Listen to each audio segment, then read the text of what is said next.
Ridgeway Brewing Imperial Barley Wine.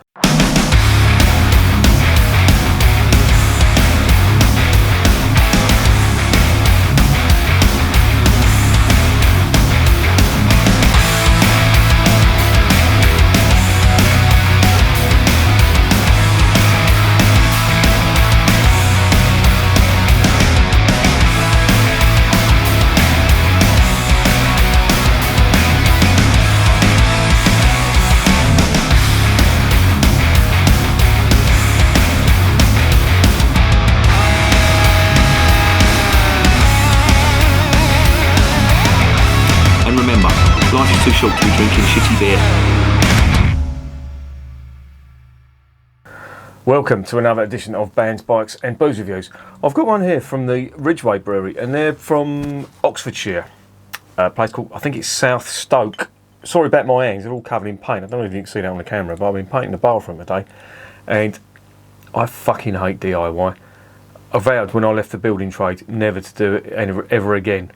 And every time I do some building work or manual labour, I just think, oh, if I fucking gave this up, I thought I'd never be doing it again. But yeah, there you go. I suppose it's just something you have to do. Anyway, this is one from the Ridgeway Brewery, who I quite like. They do quite a good range of beers, traditional British beers, and they seem like a pretty traditional brewery. Now, I've recently reviewed their Imperial Red Ale. And effectively, they called it a red ale, but if you tasted it, that was effectively an old ale because it was very malt heavy, very high in ABV. I think it was 10.5%. And to me, that is, you know, if it's a British style ale that's 10.5%, that's barley wine all day long, in my opinion, regardless of what you want to call it. I get what they were trying to do. They were trying to make it very, very malty. And if you've ever tasted red ale does have a very sweet style of malt in it. It's not too much hop content in there. But it was very strong, and they said it's the least alcoholic, or least... Basically, what I think what they were trying to make clear was it was the least ethanol tasting beer that they did. And yeah, and then I picked this up, the Imperial Barley Wine. Now, barley wine, of course, is an old British style. You can't get more British than barley wine. I don't think any other country. Other countries may do a strong ale of this ilk, but barley wine, the specifics of a barley wine, in my opinion, are uniquely British. And that means, in my opinion, very high ABV, very malty, strong ethanol flavours, and usually served in small doses. You do not fucking session stuff like this because you will end up fucked up. I think the nearest you can come to this from a European beer, certainly in Belgium, would be a quadruple. And in Germany, maybe a Doppelbock would come close. Maybe an Eisbock would probably be what the... Because Eisbock, I'm calling it Eisbock, but Eisbock would be roughly the same ABV, if not just a little bit lower. I don't think they do these super strong beers in Germany like we do. But this one looks impressive because it's got a vintage here, and this particular one is 2015, so this has been aged for 5 years, which is good, especially with barley wine. It's what happens with this type of beer. You get bottle conditioning usually in a good quality barley wine, and it will last for ages because of the high alcohol content that will just keep it preserved, and the sugar, the invert sugar in there as well. So and they usually have bits of yeast in there which will feed on that sugar, and it will ferment in the bottle. Now, they've called it an Imperial barley wine, and I think, judging by, well, I'm pretty sure this is what they're doing. If they haven't done it because of this, then I don't know what the fuck they're doing, but I'm pretty sure this is why they've done it. If you look on here, I don't even know, autofocus is going to pick that up, but that, oh come on, stop fucking looking at me and look at the bottle, you twat. Is it too much to ask to get an autofocus to just look at the nearest thing that comes up to the fucking lens? Jesus. I'm sure there's a setting on this. I'm moaning and moaning. I'm like Alf Garnett looking for his fucking bottle opener. Where is the bloody tin opener? But you've got the double-headed black eagle, right? And that is symbolic of Russia. And if that didn't make it clear, you've got Cyrillic writing down there. Now I didn't see what that actually meant, but I think that means imperial. I used to collect Russian militaria, and I had a lot of old medal citations. I used to collect medals and medal citations as well, and I used to try and translate what they said. And I tried learning the Cyrillic alphabet and converting the letters, but once you've converted the letters, then you've got to convert the word into English. I mean, it's a 2 conversion process, and I don't know, I just gave up in here, and I thought, fuck me, this is a bit of a mission, isn't it? And in the end, it's just easier to get a Russian mate to translate it. But yeah, this does look like the genuine article. They've called it an Imperial. I don't know why they've called it an Imperial. Maybe because of the high ABV. This is 10.5%. No, sorry, it's 10%, not 10.5%. The other stuff was 10% as well. I might have said 10.5. It wasn't. So it's got to be treated with a bit of respect. So with that in mind, let's investigate the beer.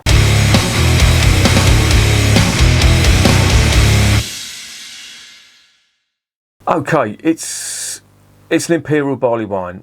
To be honest, that is not really a recognised style of beer. Barley wine is, I think, what they're meaning to say by the Imperial Barley wine is the Imperial Stout that was exported to Russia during the reign of the Tsars in the 18th century, which they really like. They really like British Stout for some reason, and stuff was exported to Russia, quite high ABV, or reasonably high, comparatively high for the time. And it was called Imperial Stout because it was for the Imperial Russian court. But that prefix of Imperial seems to be applied now to anything with a high ABV. So you get Imperial IPAs, you get Imperial double dry hopped IPAs. Honestly, the fucking whole craft beer industry has jumped on that. You do get traditional brewers doing Imperial Stouts, and this lot have seen fit to call something an Imperial Barley wine. Don't bother me. It's all about the beer. As I say, it's 10%. What does it say on the back? Let's get the fucking bins in focus. Ridgeway Imperial Barley wine is a golden fusion of the characteristics of Russian stout. Yeah, this is what I'm talking about. Imperial Stout, that was called. It wasn't, well, you did get stuff brewed in the Baltics, which is called Baltic Stout, and that's another style of beer as well that craft brewers have leapt on. That was brewed when the British had to stop exporting their stout to Russia because of the high taxes on malt, and also because of Napoleon's blockade during the Napoleonic Wars. Bloody French. Didn't like beer, did they? The old French. Nothing's changed. Still can't fucking brew it. And traditional barley wine. So it's a mixture of Russian stout and Imperial barley wine. Okay, characteristics of Russian stout. I think the characteristics they're talking about is the high ABV. Could be wrong. I'll tell you when I taste it. Most noticeable are the much increased and intensely English hoppy bitterness, together with pronounced vinous character. Yeah, but they liken this to wine, hence the name, barley wine. So in here you've got pale ale malt, fights with wine-like aromas. Wine, fuck off. Another geezer I know, his old man was French and his mum was French. He was a cunt. Men should not drink wine. If you're a bloke and you drink wine, go up to the fucking bathroom and have a look at yourself. It's not the dumb thing. If you're French or Italian, fair enough. I've fucking given up on them. But if you're German, if you're British, if you basically come from any country that isn't fucking France, Italy or Spain even, then have a word with yourself. Don't drink wine. And tip 4, men don't order wine, alright? Fucking hell. Where are we? And wine-like aromas and a cleansing edge that comes from extended cellaring. Yeah, that is definitely extended cellaring. This is 5 years old. Complex stuff and a long way from mainstream beer. It certainly is. But if you if you compare it to Belgian quadruple beer, then, you know, how mainstream is that? You can argue that point. This has got sugar in it as well, invert sugar. I wouldn't have expected anything less. They do make that clear on the bottle, so there you go. Let's get it open. Let's see what's going on.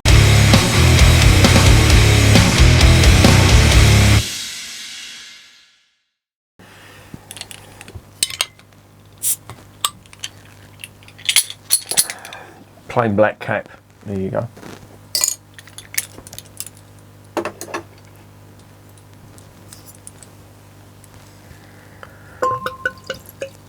That looks like a barley wine. I remember the old gold label barley wine. There's the head.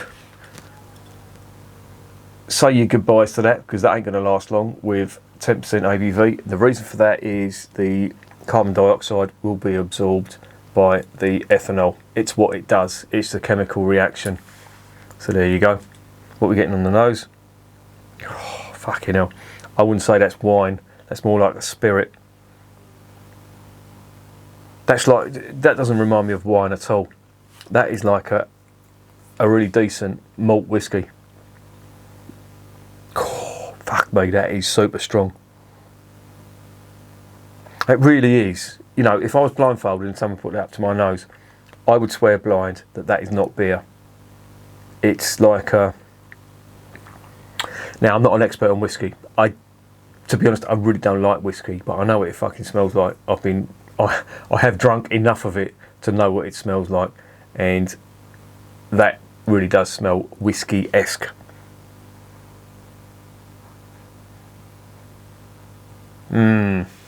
Fuck. This is, yeah, when they say Imperial, this is the mother of all barley wines. And that carbonation, it needs that. It does need that. And that's coming from, I'd imagine, the invert sugar and the bottle fermentation. And it's cloudy, relatively cloudy at the top. So you've got floaters at the top. I'm all perusing as it's floating. Can you see that? But the aromas, look, there's the head. The head's gone. The aromas. It does, it just smells like a really mellow whiskey. Or possibly a cognac even. That's probably why they're saying the vineyards characters, because cognac, of course, is made from grapes, isn't it? I've actually been to Cognac. Here's a little story for you, right? I'm not a spirit drinker, not really. I'm a fucking beer man. I always have been. Never got into spirits, even when I was younger, you know, 13 or 14. Trying whiskey and all that, fuck off. Didn't like it, still don't like it now much. But my ex parents lived in France, and they lived near Cognac, you know, the actual place where cognac is made. And her old man organised a tour of the Remy Martin's distillery. And to be honest, all I remember from it, well, there's a story I remember from it, but all I remember from going around there, you had all the copper pipe work and all that, which was relatively interesting, but it was mainly just barrels and barrels in all these big sort of, I wouldn't say, yeah, there was like barns or warehouses, but they were stacked up, and he was saying how old some are, like 100 years old, 50 years old, etc. A lot of the world leaders have got their own barrels, etc. But it's Remy Martin. Remy Martins are like one of the top cognac distillers in the world, and they're based in Cognac, in the place called Cognac, which is in France. It's southwestern France. Sorry, I do tell a lie there. And I remember there was a tasting at the end of it, and I'm a fucking caveman. I really am. And I'm in France as well. They probably just looked at me and thought, "What a fucking twat!" But they came round with these massive glasses, and he's poured a little bit in there. And I'm thinking, "Fucking hell, a bit tight in the old measures, aren't they?" Apparently, that's what you do with cognac. They have a big glass. I'm sure there's a science behind it. It's probably because it's a bowl shaped and it, you know, funnels the aroma. So I've picked it up and drank it, and I thought, oh, it's not bad. Relatively smooth, bit of a kick on the arse end. Yeah, not bad. And then matey's gone, if you can pick it up and just swirl it around the glass. I thought, fucking swirl it around the glass. I fucking drank it, you twat. Give me another one. Well, suffice to say, I walked out of there absolutely fucking legless. And I do like cognac, but I've really got to be in the mood for it, and since that time I've never been in the mood for it. If you know what I mean. If it's a choice between beer and cognac, it's going to be fucking beer. You know, if it's a choice between any other alcoholic drink, for me, it's going to be beer. There's no spirit or no other type of alcoholic drink that I would prefer over beer. But there you go. That's just me. Anyway, stop gassing. Let's get this checked out.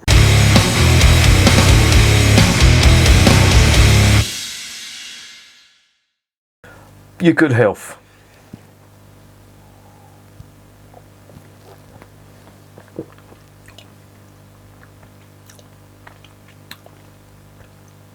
Oh, fuck me. The ethanol is massive. That's just dominating on the first mouthful. But on the end, there was almost like a cherry, dark cherry style flavour, and there's a little bit of that invert sugar as well coming through, but it is just massive on the ethanol. Try again. I've got to take my time with this because you really do know that you are drinking 10.5%. Now, if you looked at a Belgian quad, that would be very dark, and it would be you wouldn't be able to see through it. This has been filtered. It's still, I don't know if your camera's going to pick this up, but it's still relatively cloudy, but it's massive. The ethanol is massive.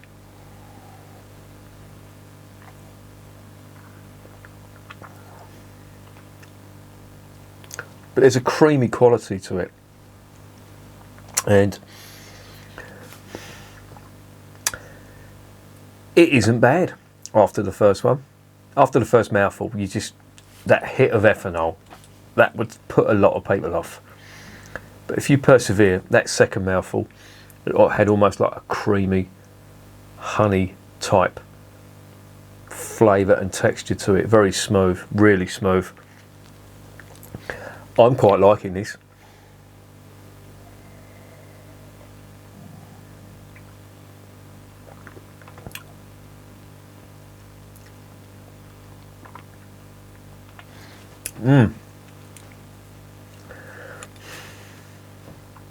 Oh, and a little bit of chocolate malt on the finish, or chocolate type, dark chocolate type flavour. That is nice.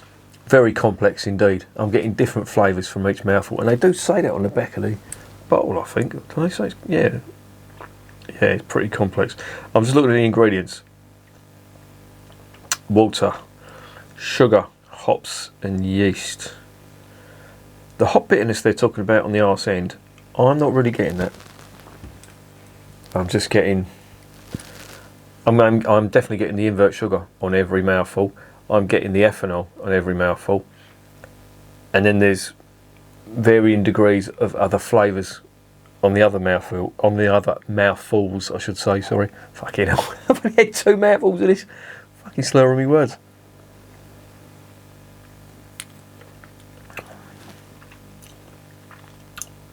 That's nice. That is nice, and it's super smooth. It really is. No carbonation. There's going to be, your carbonation isn't going to last long. With an ABV like 10%, you're just not going to get any carbonation in there at all. Let's dive in again.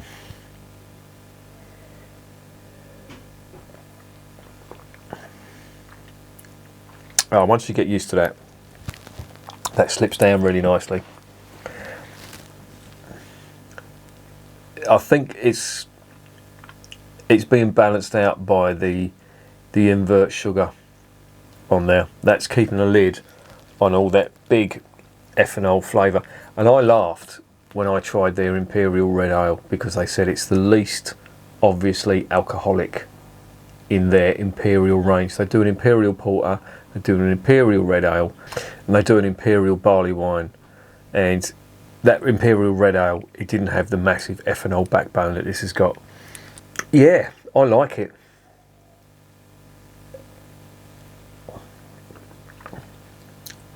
If you've ever tried gold label barley wine, this is like gold label on steroids, if you can imagine that.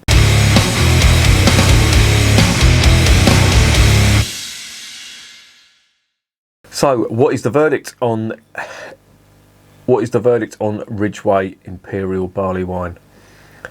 Yeah, I don't need to tell you, you need to treat this with respect, because when you take the first mouthful, you will know that you cannot take the piss out of this beer, because it will come back and bite you in the arse. The ethanol on this is big. It is being rounded off slightly by the invert sugar, and there are some very nice malty flavours. There's a little bit of toffee malt. I did get some chocolate on there as well.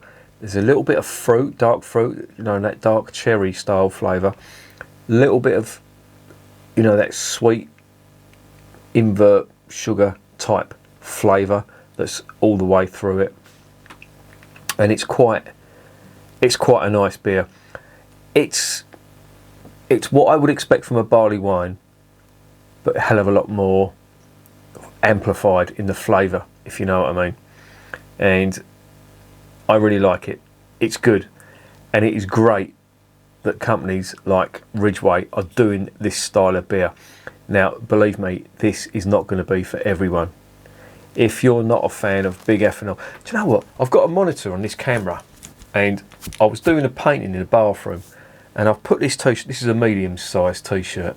I'm usually a size large, but I was a medium at one point. And I've just realised I've got fucking man boobs. When the fuck did they turn up? Jesus. Anyway, enough about my man boobs. Yeah, this will not be for everyone.